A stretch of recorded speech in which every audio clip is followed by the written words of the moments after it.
네, 우리 주위분들 한번 인사하도록 하겠습니다. 사랑합니다. 축복합니다. 우리 한번 인사하겠습니다. 네, 사랑합니다. 축복합니다. 네, 우리 한 번 더 이렇게 인사하겠습니다. 하나님이 당신을 향한 좋은 계획이 있습니다. 다시 한번 인사하겠습니다. 네, 하나님이 당신을 향한 좋은 계획이 있습니다. 아멘. 네, 오늘 말씀 같이 읽겠습니다.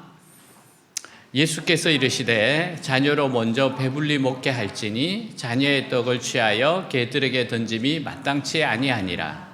여자가 대답하여 이르되 주여 올소이다마는 상아래 개들도 아이들이 먹던 부스러기를 먹나이다. 예수께서 이르시되 이 말을 하였으니 돌아가라. 귀신이 내 딸에게서 나갔느니라 하시매 여자가 집에 돌아가 본즉 아이가 침상에 누웠고 귀신이 나갔더라. 아멘. 사람들은 자신이 좋아하는 곳에 있기를 원합니다. 자신을 환영하는 곳에 더 머물고 교제하기를 원해요. 예수님은 사랑이 많으시고 능력이 많으신 분입니다. 그래서 죄인들과 식사하시고 병자를 낫게 하고 귀신을 쫓아내셨어요.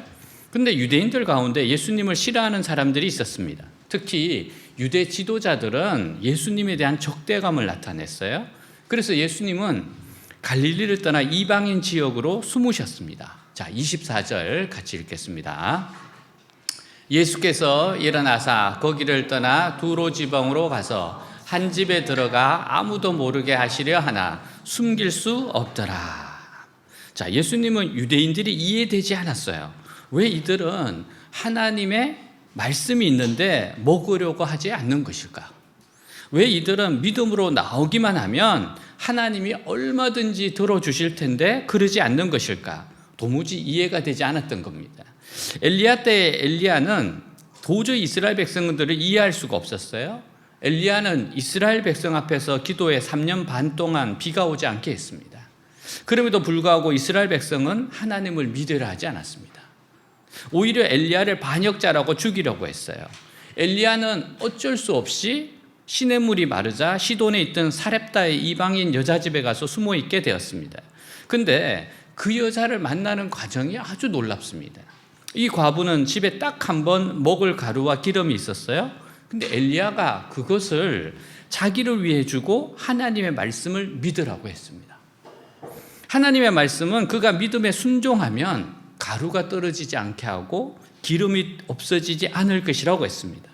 그 당시 이스라엘에는 많은 선지자가 있었고 많은 하나님의 말씀이 있었어요.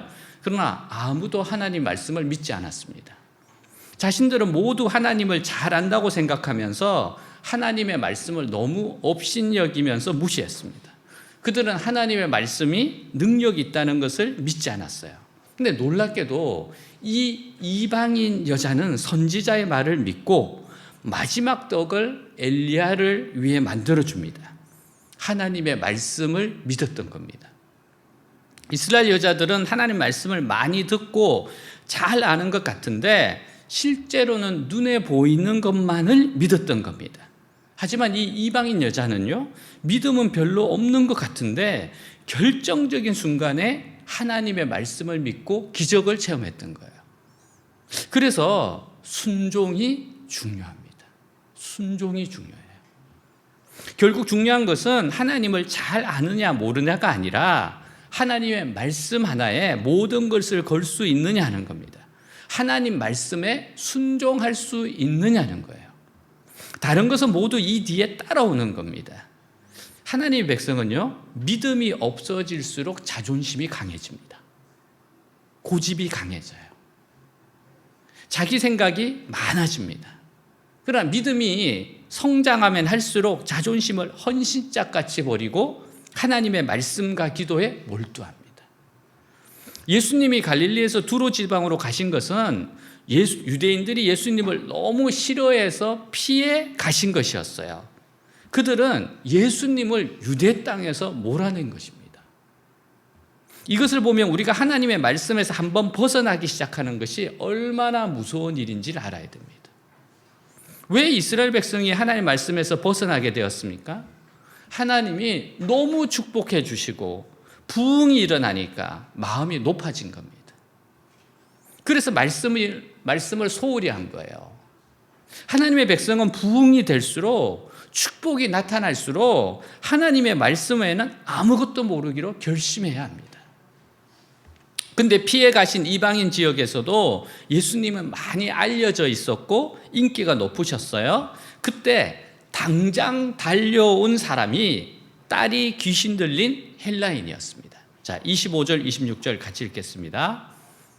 이에 더러운 귀신 들린 어린 딸을 둔 한 여자가 예수의 소문을 듣고 곧 와서 그 발 아래에 엎드리니 그 여자는 헬라인이요 수로보니게 족속이라 자기 딸에게서 귀신 쫓아내 주시기를 수로보니게 사람들은 장사하거나 무역업을 했기 때문에 잘 살았던 것 같아요.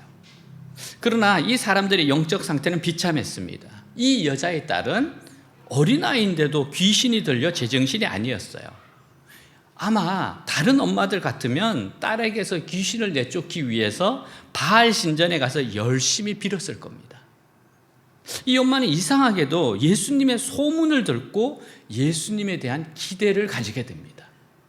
여기서 놀라운 것은 처음에는 역시 믿음이라는 것이 무슨 큰 깨달음이 생기는 것이 아니라 소문을 듣고 생기는 것임을 알 수 있습니다.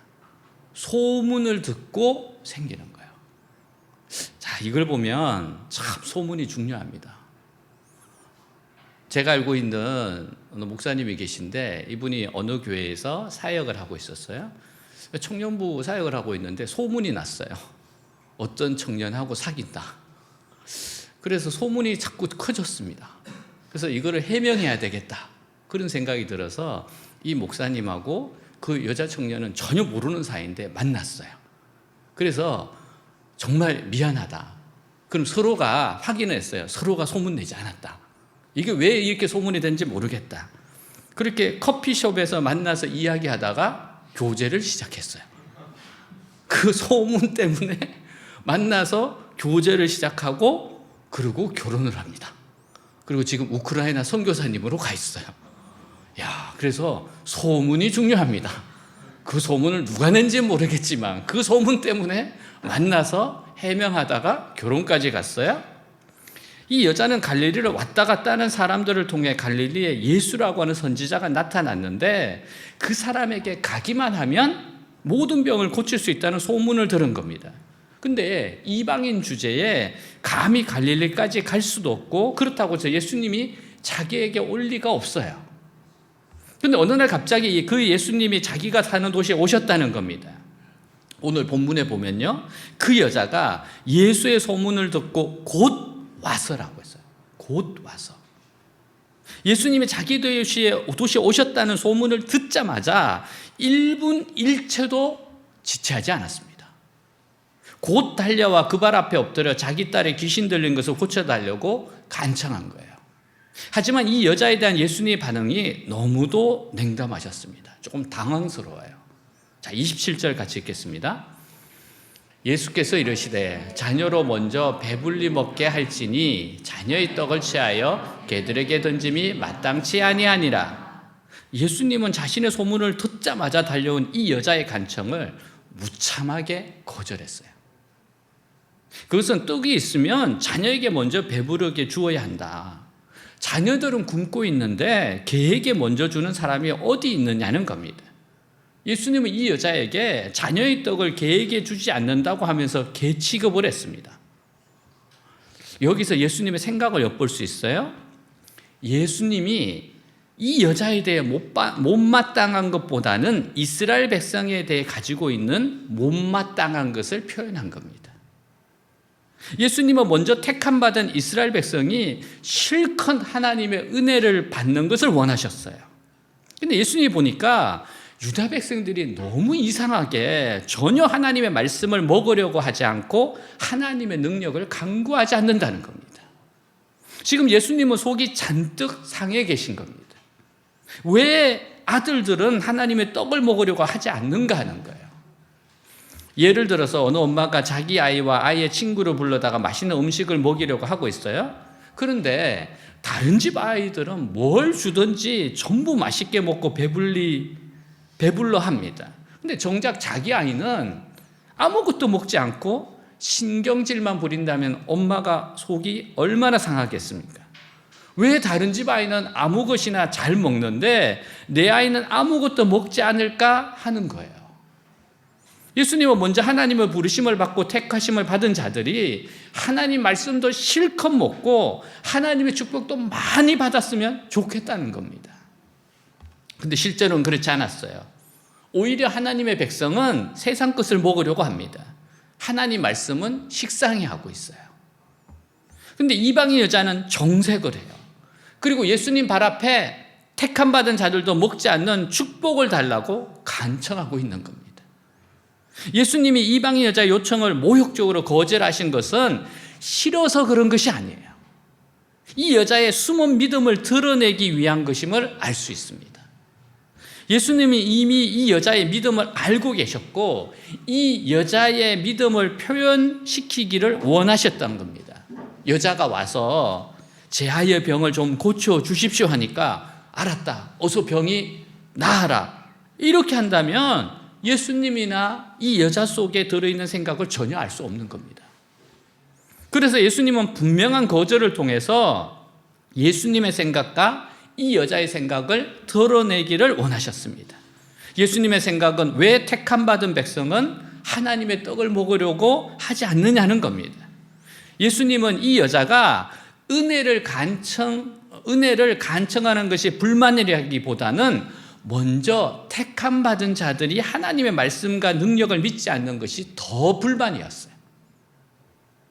그들은 지금 얼마든지 은혜 받을 수 있고 얼마든지 기적을 체험할 수 있는데 세상의 마음을 다 빼앗겨 예수님을 이방 지역까지 밀어내었던 겁니다. 예수님은 거절을 통해 이 여자 속에 있는 믿음이 어느 정도인지 나타내기를 원하셨습니다. 여러분, 돈이나 있고 자존심이 강한 여자였다면 예수님이 걔에게 주지 않는다라고 했을 때 아니 어째고 어째요? 내 딸이 귀신 들렸다고 나를 개 취급한단 말입니까? 이렇게 욕했을지도 모릅니다. 어쩌면 예수님께 불경스럽게 막 머리를 잡으려고 그럴 수도 있죠. 않겠어요? 사랑하는 여러분, 하나님 만나는데 축복을 누리는데 가장 큰 적이 자존심이고 자아입니다. 내 생각에는, 내 기분에는, 내 판단에는 온통 자신의 생각이 자아가 왕의 자리에 있어요. 그러면 축복도 능력도 못 받아요. 제가 이런 경험이 있습니다. 어느 기관에서 오랫동안 이제 심사를 하면서 무슨 자료를 계속 달래요. 그래서 몇 개월에 걸쳐서 이제 잘 해줬습니다. 근데 갑자기 그 기간에 방향성이 바뀌면서 새로운 자료를 또 달라는 거예요. 몇 달을 이렇게 준비해서 했는데 그러길래 정말 속으로는 너무 화가 나더라고요. 그래서 제가 만일 화가 난다고 뭐 이렇게 하겠냐, 그리고 막 전화를 하고 끝내자 막 이렇게 하면 어떻게 되겠습니까? 그러면 내가 지금까지 한 게 손해잖아. 네. 근데 그때 너무 화가 났는데 보니까 그 팀들도 어떻게 보니까 단체에서 윗선에서 어쩔 수 없는 변화가 생긴 거예요. 가만히 생각하면 이해가 됩니다. 그 분들도 너무 미안한 게 느껴져요. 그래서 그때 내 감정을 누르고 내 자존심을 누르고 그리고 나서 아무 일 없는다는 듯이 다시 열심히 제작해서 보냈어요. 그리고 나니까 정말 그 팀들이 더 열심히 뛰면서 모든 것을 해주기 시작하더라고요. 그래서 지금 계속해서 좋은 관계가 이어지고 있어요. 여러분, 내 자존심, 내 생각, 내 기분, 이거를 십자가에 못 박을 수 있어야 됩니다. 여러분, 교회는 말씀 앞에 자신을 내려놓고 순종하는 것입니다. 하나님을 가르치려고 하면 안 돼요. 보통 사람 같으면 이런 소리를 들었으면 굉장히 실망에 돌아갔을 겁니다. 그런데 이 여자는 예수님의 그런 소리에도 전혀 개의치 않고 기분 나쁘게 생각하지 않았어요. 오히려 기쁨으로 받아들임으로 예수님을 놀라게 했습니다. 이 여자는 예수님의 은혜 받는 일을 위해서라면 얼마든지 개처럼 낮아질 수 있다는 겁니다. 여러분, 이게 얼마나 귀한 줄 아십니까? 내가 은혜 받는 데 있어서는 더 낮아질 수 있다. 내가 하나님의 나라를 위해서는 더 낮아질 수 있다. 제가 이제 강의를 대해서 강의를 하다 보니까 이 강의를 정말 많은 사람들이 빼앗아 갔습니다. 그때 한 강좌가 두 강좌 되고 세 강좌, 네 강좌 이렇게 만들어 놓았으면 꼭 와가지고 빼앗아 가는 사람들이 있어요. 그러면 정말 너무 속상하죠. 근데 그 강의를 잘 가르치는 모르겠는데 한 번, 두 번 하고 나면은 꼭 폐강을 시켜요. 그러면 또 늘려놓고. 근데 한 번은 제가 글로벌 캠퍼스에는 꼭 가야 되겠다. 그래서 그 강의하시는 분을 기도하면서 만나서 설명을 하고 또 이거를 양해를 구했으면 좋겠다. 이게 이 강의가 정말 학생들에게 필요하고 우리의 여러 가지 스토리가 있으니까 양해를 좀 구해달라.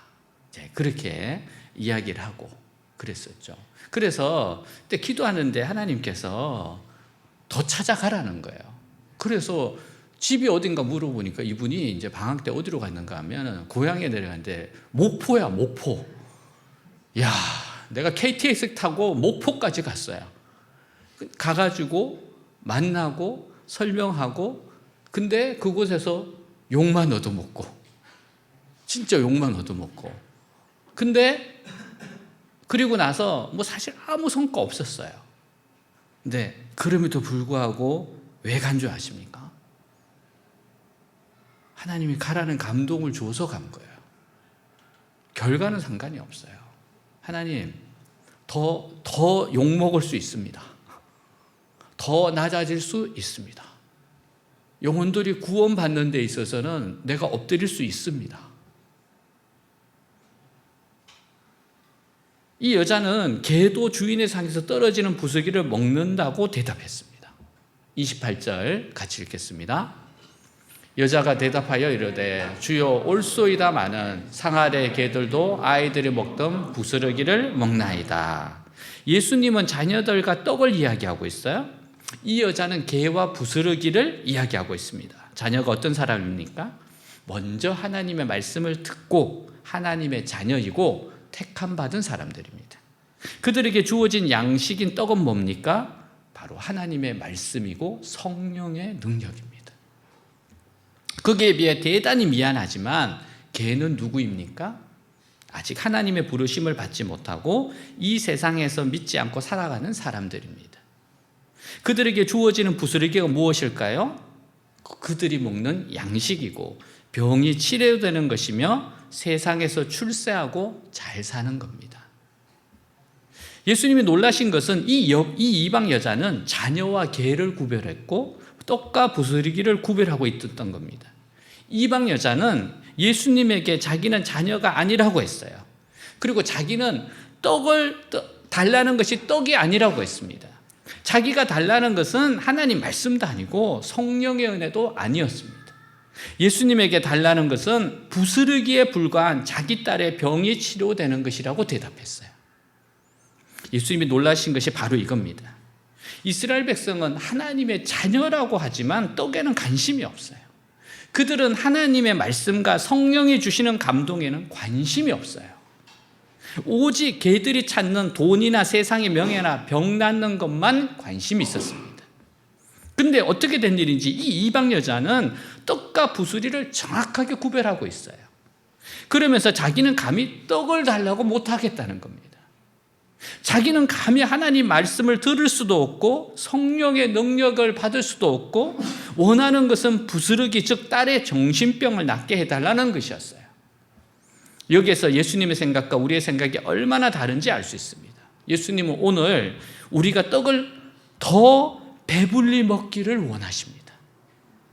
하나님의 말씀을 실컷 듣고 기도도 실컷 하고 성령의 은혜도 충만하게 받기를 원하시는 겁니다.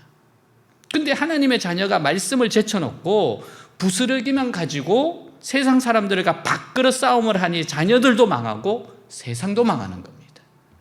물론 예수님은 우리가 이 세상 일에 전혀 관심이 없으라는 뜻이 아니에요. 즉 우리에게 먼저 가져야 할 것이 있다는 말입니다. 우리가 먼저 우선순위가 있다는 거예요. 우리는 하나님의 떡으로 배불리 먹고 그리고 세상 일을 해도 하나님은 전혀 부족하지 않도록 채워주실 겁니다. 우리는 하나님으로부터 떡을 받아 먹은 자들입니다. 우리에게는 말씀의 기적이 있고 기도 응답의 역사가 있고 성령의 축복이 있습니다. 그러면 우리가 염려하고 걱정하는 세상 일을 하나님께 맡길 수 있어야 하겠습니다. 자, 우리 마태복음 6장 31절 33절 같이 읽겠습니다. 그러므로 염려하여 이르기를 무엇을 먹을까 무엇을 마실까 무엇을 입을까 하지 말라. 이는 다 이방인들이 구하는 것이라. 너희 하늘 아버지께서 모든 것이 너희에게 있어야 할 줄을 아시느니라. 그런즉 너희는 먼저 그의 나라와 그의 의를 구하라. 그리하면 이 모든 것을 너희에게 더하시리라. 아멘. 예수님은 이 여자의 믿음을 보고 참 놀라워하시면서 이 말을 하였으니 돌아가라고 이야기해요. 이 말은 즉 이 말 한마디로 이 여자의 믿음은 충분히 나타났다는 거예요. 이것으로 알 수 있는 것은 예수님이 이방인 여자의 요청을 모욕적으로 거절하신 것은 싫어서 그런 것이 아니에요. 이 여자의 숨은 믿음이 드러나기 위한 것임을 알 수 있습니다. 우리는 성경에서 예수님 앞에서 기적적인 치유 또는 응답을 받는 사람들을 보면 모두 적극적인 신앙을 가진 사람들인 것을 알 수 있습니다. 이 사람들은 모든 난관을 뚫고 예수님 앞에 나와 고백하고 인정받은 사람들입니다. 어차피 될 대로 되겠지 이런 식이 아니었어요. 이들은 예수님 앞에서 한두 번 거절당했다고 돌아서 집으로 돌아간 사람들이 아닙니다. 끈질기게 매달려 응답받은 사람들이에요. 어느 아이가 2층에서 아들이 1층에 있는 아버지께 전화합니다. 아빠 물 좀 갖다 주세요. 아버지가 너무 화가 났어요. 네가 내려와서 가지고 먹어라. 그러니까 아버지 갖다 주세요. 그래서 네가 내려와라. 아버지 갖다 주세요. 너 한 번만 더 그러면 내가 올라간다? 그랬어요. 그러니까 아버지 올라오실 때 물 좀 갖다 주세요. 끈질기게 물 좀 갖다 주세요. 여러분 우리 신앙에 있어서 이런 끈질김이 있느냐? 이런 적극적인 것이 있느냐? 사랑하는 여러분, 한 번 기도해서 낫지 않으면 응답되지 않으면 또 기도하면 되는 겁니다. 결국 치료하시고 응답하시는 분은 우리가 아니고 하나님이시기 때문에 우리는 이 기도 제목 때문에 더 많이 기도하고 더 자꾸 하나님을 찾으면 됩니다. 여러분 이렇게 길어질 때가 하나님을 더 찾고 만날 때라는 겁니다. 그래서 오히려 응답이 단번에 되지 않아 우리가 더 겸손하게 되고 더 지속적으로 하나님께 매달리게 된다면 이것이 더 큰 복입니다. 반드시 더 큰 축복과 능력을 받게 될 겁니다. 지연되는 거, 늦어지는 건 두려워하지 마세요. 그만큼 기도가 쌓이는 겁니다.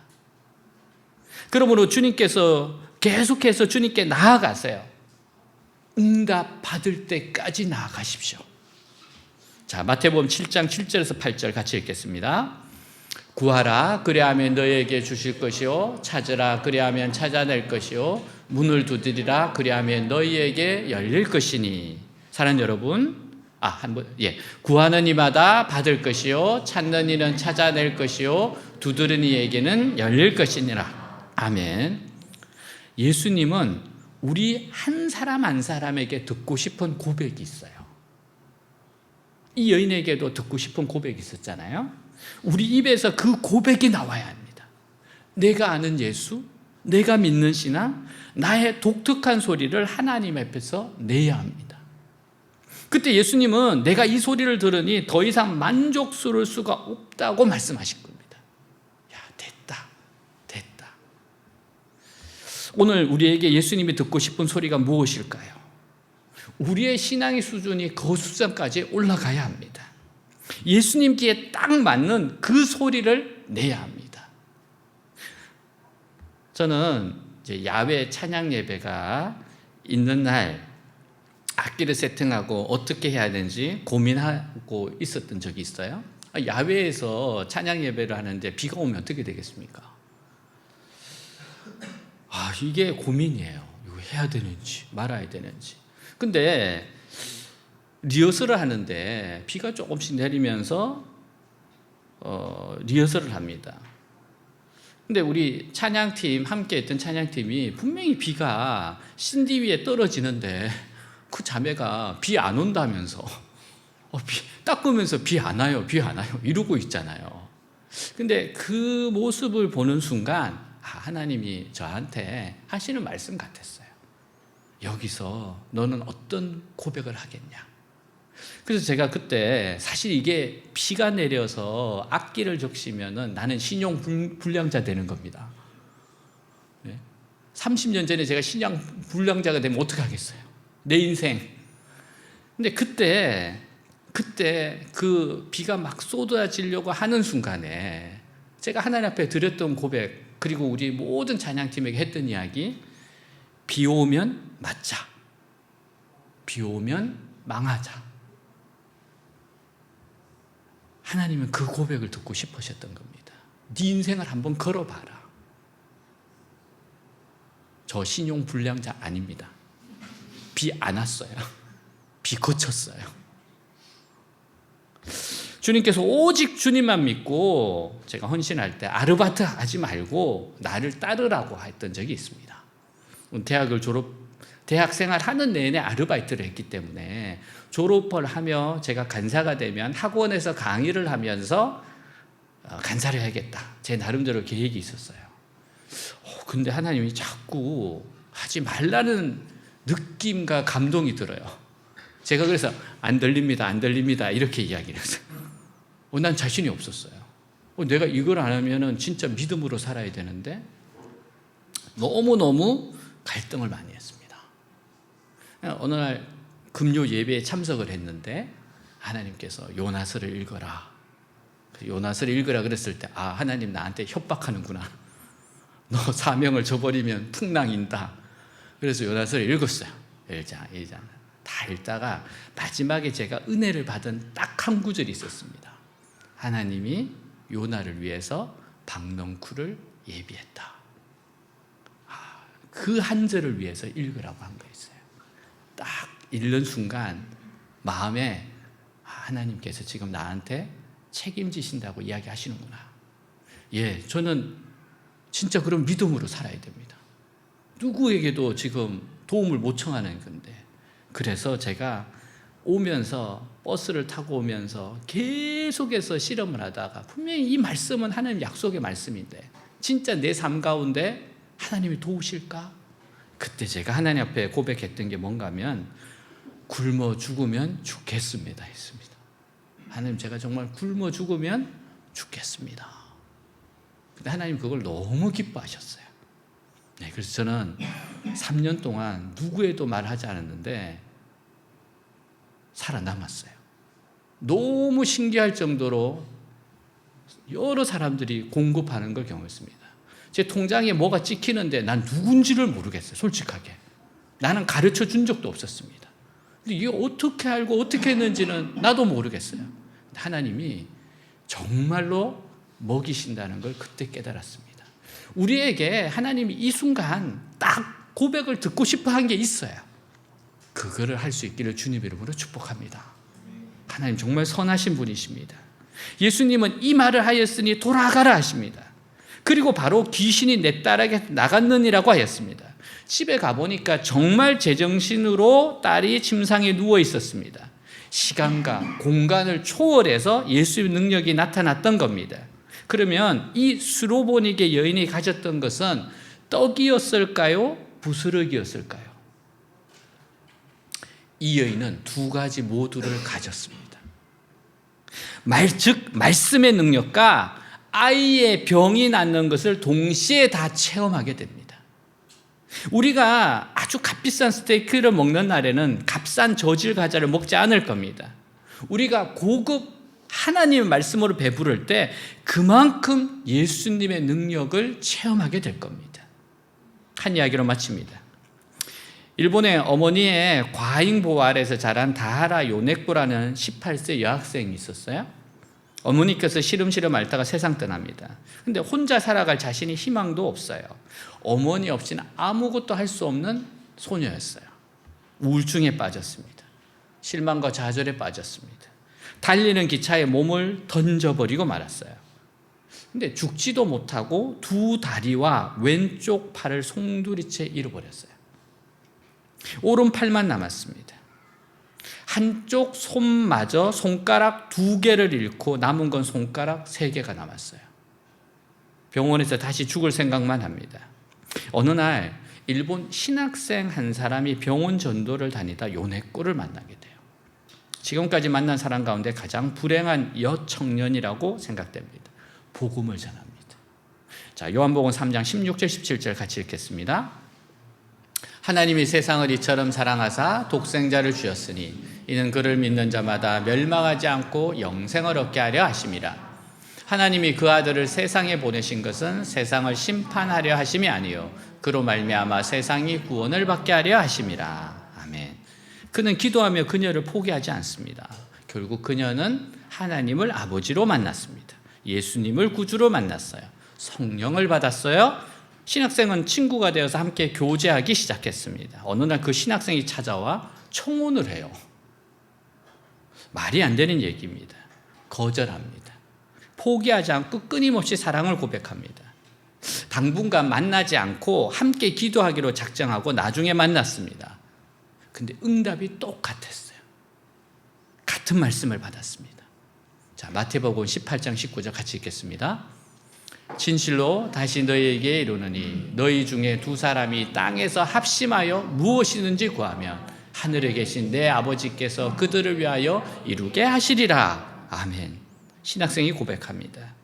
당신에게 남은 손가락 3마디면 하나님께서 주신 내 인생의 비전을 만들어 갈 수 있고 하나님의 은혜를 경험할 수 있고 우리는 사랑할 수 있고 천국을 만들 수 있습니다. 결혼해서 2딸을 얻었습니다. 개척교회 목사 사모가 되었어요. 함께 설교합니다. 함께 간정을 다닙니다. 세계를 다닙니다. 그리고 누리는 행복의 교와 간정 수기를 썼는데 산다는 것이 황홀하다라는 책입니다. 이분들이세요. 책을 펼치면 1장 자살 미수로 시작합니다. 그리고 하나님이 어떻게 가정을 사랑하시고 소중한 아이를 주셨는가, 교회에 주신 행복을 나눕니다. 결론 8장 산다는 것이 황홀하다. 7장에 감자와의 싸움이란 글이 나옵니다. 남편이 돌아올 시간, 아이들이 돌아올 시간에 저녁 식사를 준비하는데 감자를 가져왔어요. 감자 껍질을 벗겨야 되겠는데 감자가 도망을 다닙니다. 비웃기라도 하듯이 조롱이라도 하듯이 도망을 다닙니다. 미친 듯이 감자를 따라다닙니다. 눈은 충혈되고 되었고 무슨 짓을 할지 모를 만큼 감정이 격해지기 시작합니다. 감자를 갖고 와서 하나님 앞에 조용히 눈을 감습니다. 하나님, 저를 살려주신 분은 하나님이십니다. 조금 후에 아이들이 엄마 밥하고 달려올 텐데, 사랑하는 남편이 배고파 돌아올 텐데 감자 하나를 깎을 수 없는 이 불쌍한 여종, 감자국 하나를 만들 수 없는 나를 불쌍히 여겨 주셔야 되지 않겠습니까? 기도를 합니다. 그때 번개처럼 머릿속을 지나가는 아이디어가 있었어요. 칼로 감자 반을 딱 자르는 겁니다. 자른 감자를 도마 위에 얹어 놓았더니 감자가 굴러가지 않습니다. 껍질을 벗길 수 있었어요. 국을 끓였습니다. 요리를 했어요. 아이들과 함께 감자 요리를 먹으면서 하나님을 찬양합니다. 감자를 쪼개는 지혜를 주신 하나님, 감자 껍질을 벗겨주신 하나님, 감자 요리를 만드신 하나님을 찬양합니다. 그녀는 하나님 앞에 눈물겨운 행복한 가정이 이루어져 산다는 것이 황홀하다고 고백합니다. 그녀는 말해요. 남은 손가락 3마디면 당신과 나는 천국을 만들 수 있습니다. 손가락 3마디면 우리가 사랑하기에, 교회를 섬기기에, 우리의 꿈을 이루기에, 인생의 비전을 갖고 가기에 모자람이 없을 것입니다. 하나님이 계시기 때문에 가능한 겁니다. 사랑하는 여러분, 우리도 이런 믿음을 가집시다. 주님 말씀에 순종하며 산다는 것이 황홀하다고 고백합시다. 오늘 이 믿음이 여러분의 것이 되기를 축복합니다. 아멘. 우리 다 같이 일어나겠습니다.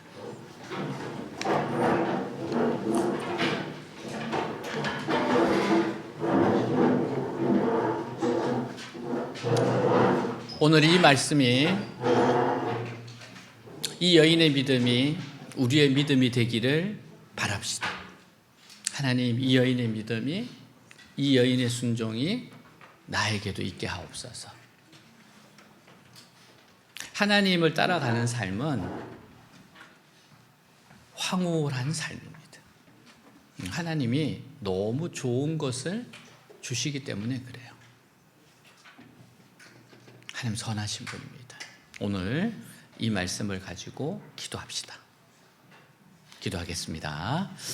하나님 아버지 감사합니다. 주님, 이 이방 여인에게 있는 믿음이 나의 믿음이 되고, 이 여인의 고백이 나의 고백이 되고, 이 여인의 순종이 나의 순종이 되고, 하나님 저도 이렇게 살아가기를 원합니다.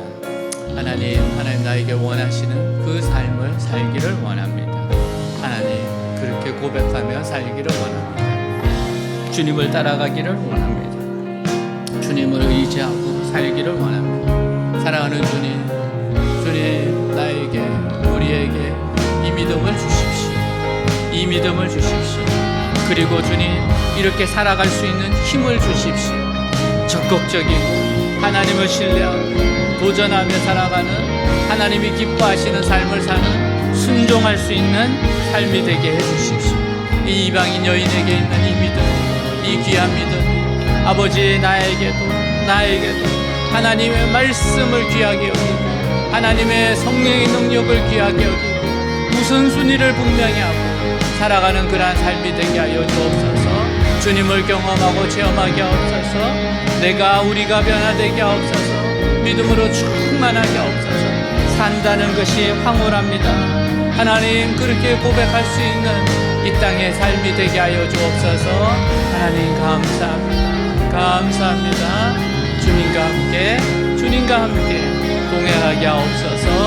주여, 저를 변화시켜 주시옵소서. 주님 제 마음이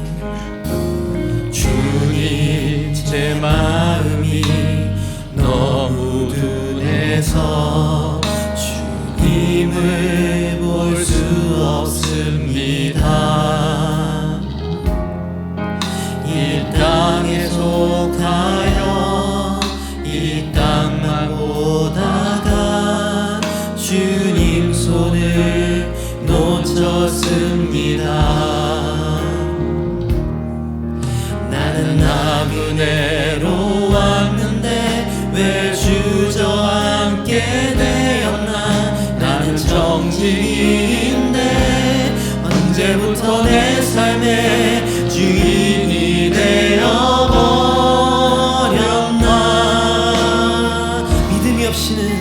믿음이 없이는 기쁘시게 못하나니 고된 수고도 다 헛될 뿐이라.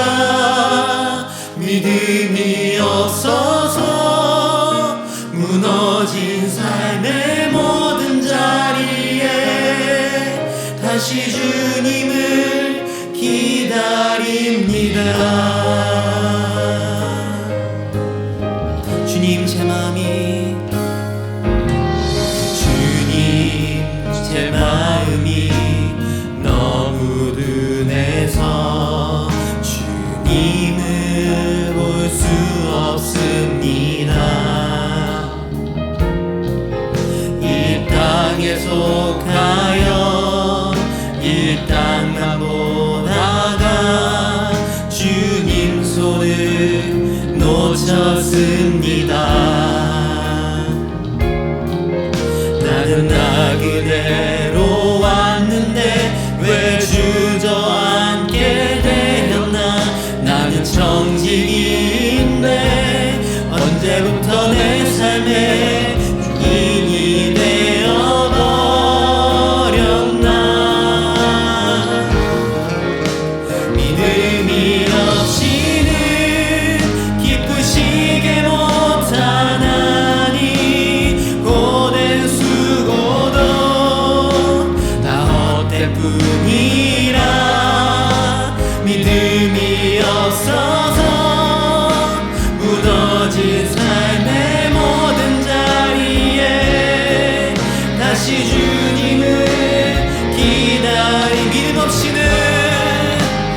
주님